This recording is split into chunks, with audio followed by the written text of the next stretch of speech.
Good evening, everybody. Welcome to an episode of Change Starts Ohio. Today we have a special guest, Aundray Warren, who is from Youngstown, a privately run correctional institution out there. Welcome, Aundray. Hello. Yeah, I understand a little bit by talking to you that you took your case to the box, you claim innocence, and the pro board won't let you out as well. So you got two whammies going against you. Yeah. Go ahead. No, I won't see the parole board until 2047 if the conviction sticks. But I went to trial and lost on a self-defense case. Like I went for self-defense, and then at trial they found me guilty of this murder. Yeah, you know, this last year they passed that self-defense law, right? You know, this last year Ohio passed the self-defense law. Yes, I'm the first case that was tried up under that law in Ohio. I'm the first case tried under that law in Ohio. The law passed March 28th. Right, I was at that hearing, yeah. I went to trial April 10th, so within the next week or so, I went to trial without my lawyer being familiar with the law, or the judge didn't even know that was a law. But she approved me she allowed me to use the law. That's kind of a problem right there with me too. It's like, how did y'all even go to trial with not even being familiar with the law? Right. What is your sentence? What's your sentence? My sentence is 29 to life. Wow. Yes. Why don't you share a little bit about why you claim innocence, and let's convince the public, that we need people to come forward to help you. It's just pretty much like this. The guy, he shot me back in 2014. I've been avoiding the situation, like living different, like staying in rental cars and stuff, just switching them up just so that people wouldn't know what type of car I was driving, moving this house, this place, not taking pictures with my kids, keeping my kids out the car with me, not taking pictures with my family members because I didn't want people to know like who was my family, because these guys been trying to kill me forever. It's like he been like the mother of my oldest child, she testified on his cousin in a murder trial, and his cousin got 32 to life. So that's what like kind of sparked them trying to come after me, So I started switching up stuff and everything. Now, the night before I actually got shot, they shot up a vehicle of mine on Manchester Road, and the police found the vehicle on 6th Street in Kenmore. They never came and asked any questions. They said something to my cousin who the vehicle was in, and asked her like what happened and stuff. And she told them that I was in the car and they shot up the car and everything. But the detectives just told her that the family was out for blood. So now later on that morning, because it was like I got shot at when the car got shot up at like 1 o'clock in the morning, and then later on that morning, January 11th of 2014, I ended up getting shot. in the afternoon or early that morning. I think it was like early that morning or in the afternoon. It's a police report and everything on it. And when I got shot, I drove myself to the hospital because I was in the car. I was going up Clearview when he was coming down. I had my head down and I looked up and he was right there shooting. Yeah, I remember talking. I believe it was your brother I talked to a little bit, and then I briefly talked to you. I remember the car, and it was from Summit County, correct? Yes. Well, that answers it right there why you're locked up. So, I mean, same as Franklin County, we had to push our prosecutor out, in Franklin County. Right. The sad thing is, if you don't have lots of money, you're not going to get a fair chance. It's not even about race anymore. It's about who can make me richer. So in other words, Donald Trump would not get no time. So not for this same situation. If it would have even happened, if it even would have happened in Tyler County or anything, I wouldn't have got that 29 to life sentence. No. Right. And how old were you when you caught your case? 27. And how old are you now? 29. So you've been down 3 years, 27, 28. No, 2 years. 2 years, yeah. Okay, so we got lots of work to do. All we can do basically is get your story out and send the video out to different medias, to the Innocence Project and so forth. The Innocence Project normally won't take a case until they exhausted all appeals. Okay. So I'm sure you got appeals left, correct? Yes, my appeal is in now. As we speak. Okay, well, there's a lot of work that your family's going to have to do as well for you, because nobody's going to do the research as well as you and your family. You could hire an investigator, but you guys will care more about getting the right facts. Right. So spend all your free time when you can in the law library. Okay. So, but now you got 29 to life, which is kind of harsh for self-defense. And with what you have said to me, it does seem like it is self-defense. And I'm kind of surprised the court did not, see it that way. All they had to do is basically take hearsay, and you're going to be found guilty. I point that person out. He did it. Okay, well, he's guilty because of that. So, so what do you guys have in the works right now? See, right now it's just the appeal that's going on right now. And so I've been waiting. The oral arguments have been done and stuff like that. So I just been waiting. It's just been a waiting game. It's just been telling me to wait. But like okay, now when I got shot, I got the police report when I did give him a description of a vehicle. All right. And I gave him his nickname at that time, but they didn't. The nickname didn't make the police report. So I guess they don't put nicknames in police reports. But 2 days later, they pulled the guy over in the same vehicle that I described as the person that shot me, right? And what a coincidence! It was the guy that I said shot me. The same guy that's in this case now, the same guy. So how is that a coincidence? Y'all didn't investigate the crime or nothing. Y'all didn't do no investigation. So I got that police report and stuff like that. There's other stuff too. It's other things though. So. Right. This is really a heartbreak for you and your family, because anytime any of us do time, and I did 25 years, our family does it with us. And it's going to be like that, but I do believe, it's possible to get out when you're wrongfully convicted, knowing you have so much against you, because once you're locked up, people just assume you're guilty when you're not. Right. So, and you're really no different on that.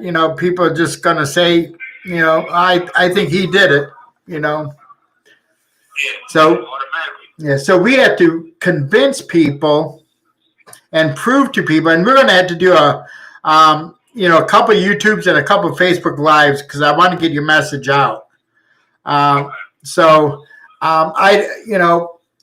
maybe Sunday or something you could call in, and we'll do a Facebook Live at 6 p.m. if you can.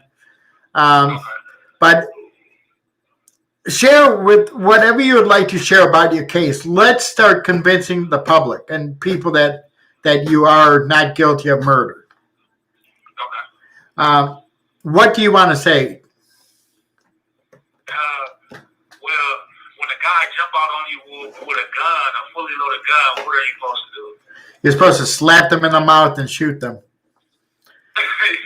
I mean, it's self-defense. If somebody jumps out in front of me with a gun, I'm not allowed to carry a gun, though.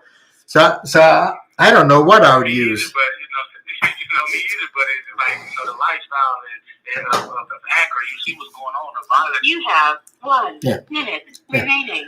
The violence is skyrocketing in Akron right now. Hey, brother, call right back, okay? Okay. Okay, thanks. As you can see, this is really sad.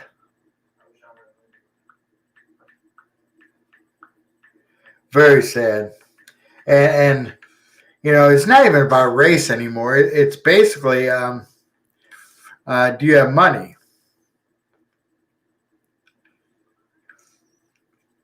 Do you have money to fight your case? And if you don't have money, you're not going to get a fair chance by no means. Yeah, so you could see with what is happening with this young man. He's going to be calling right back. And, Sunday night, I think at 6 p.m., we're going to do a Facebook Live with them and try to get the message out. Because I'm not very happy with, what's happening in our judicial system. I have no problem with people being held accountable, and they should be. But I have a problem when they don't receive a fair trial.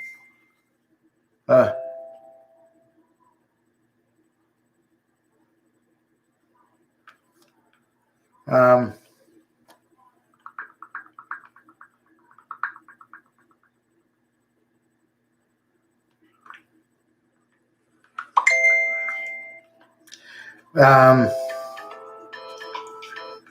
okay, here he is. Hello.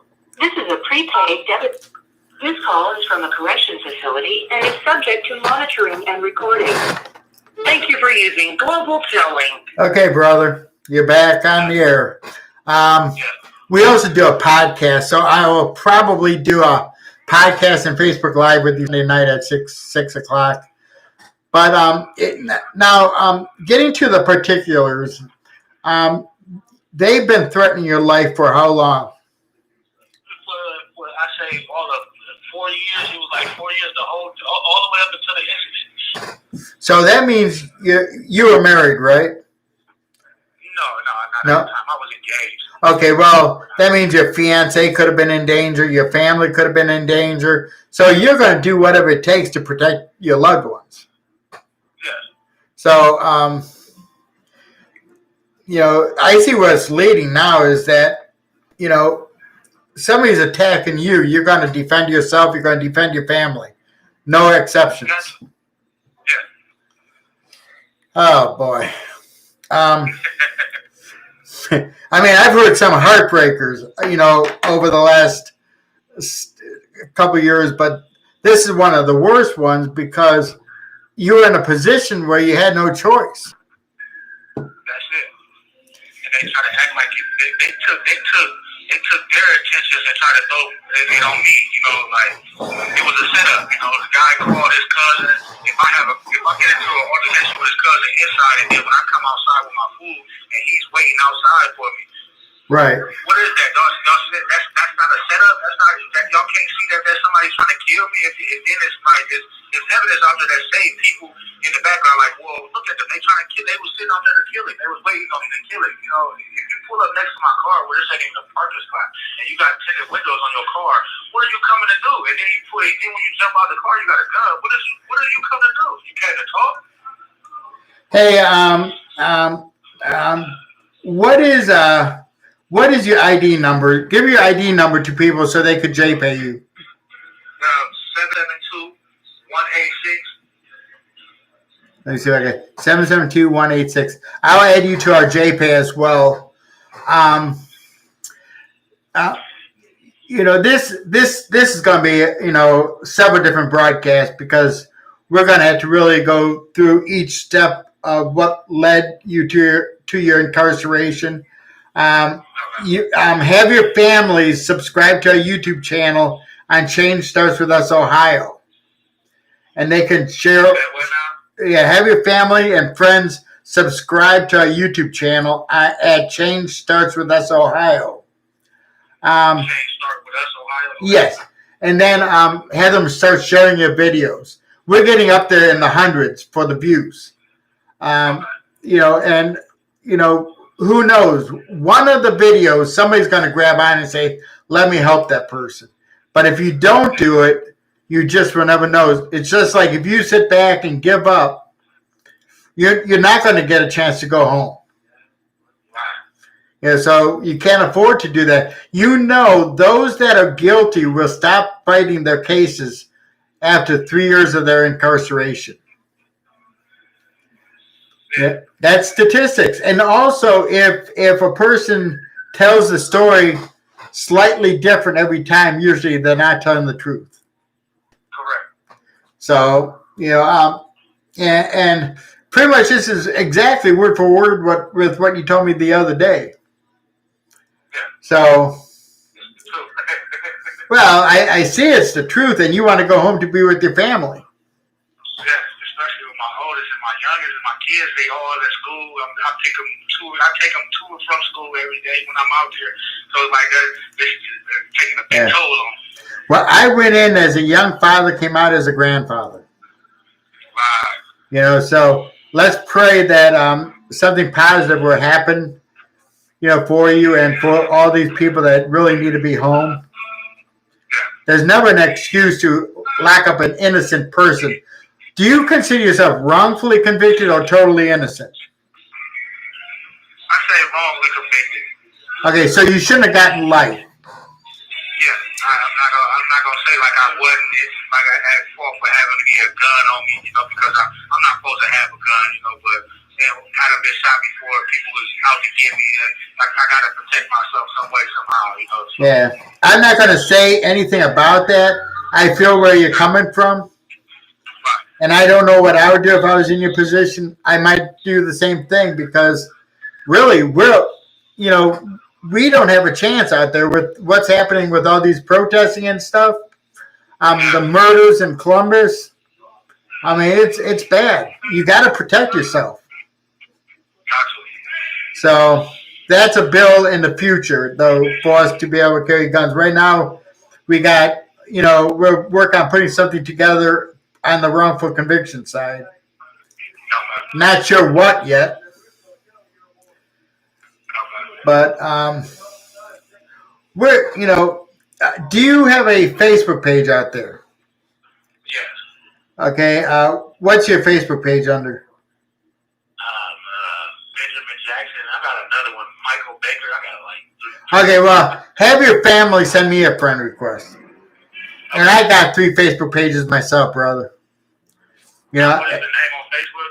Yeah, mine is Jim Cronenberger or James Cronenberger. Anyway, I have a picture of the name of our group on it. Okay. Then I got James Cronin, Kronen, because I'm targeted a lot, so I have to kind of disguise myself.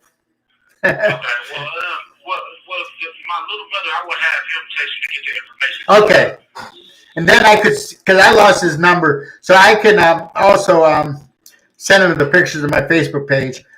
I really want to do a segment with you between YouTube's, Facebook's, and the podcast. Podcast we can do at the same time we do YouTube's or Facebook lives. So Sunday night at 6, we'll do a podcast and Facebook Live. And your families can, it's under Voices of Reform. It will be under Voices of Reform on our page. Because our group's called Change Starts With Us Ohio, but we have a page called Voices of Reform, which we do videos on. And, people can share it, and you'll probably get close to 1,000 views the first day. Plus you have an interesting story, though. A sad story, though. Because I remember when I first started off, the first 5 years went so slow. Then after it was like fast, a little bit more gray hair, fast, a little bit more gray hair, and so forth. So look up Jamal Shakur up there. He's a good brother. He does. He comes on every couple of weeks or so. He's a young guy. Well, was young. He's been down 20 years. He got locked up at the age of 18. And you said his name is Jamal Shakur? Yeah. Okay. I mean, I don't know if that's Muslim or what it is, but that's his name. I have a lot of friends that are Islamic, and Wiccan, and I can't pronounce any of their names. So, but they understand that, though. I don't try to make fun of names. I just can't pronounce them. Right. Now, if somebody wants to reach out and help, let people know how they can get a hold of you, or if there's a family member. But don't give out family members' phone numbers. But maybe we need to get like an email sometime, where they can, or maybe they could do an email just for you. Yeah. And that they can, receive tips. I have Teresa Edwards on my page, who's one of the best private investigators in the state of Ohio. She does a lot of pro bono. She does a lot of stuff with Franklin County. Marty Yance is one of the best, but he's very expensive. He worked for the Innocence Project. So I would say if you would have your family sit down, call every large law firm in Akron and ask them if they have a pro bono section. Most of them do, or a lot of them do. And, and also contact every law university in the state of Ohio. And all they can do is say no, but you won't know until you try. So does Sunday night sound okay for you at 6 p.m.? Yes. Okay. Try to pinpoint the most important things that we could discuss. I will add you to our JPay, and you can call before then if you would like. But I would like to get your message out, brother. Okay? Yeah. Okay, and let's talk on Sunday night. Okay, thank you. Bye. This is really sad, folks. This is just an example of the abuse of power that takes place. Again, folks, please check out our website, www.changestartswithusohio.org. Have yourself a great night.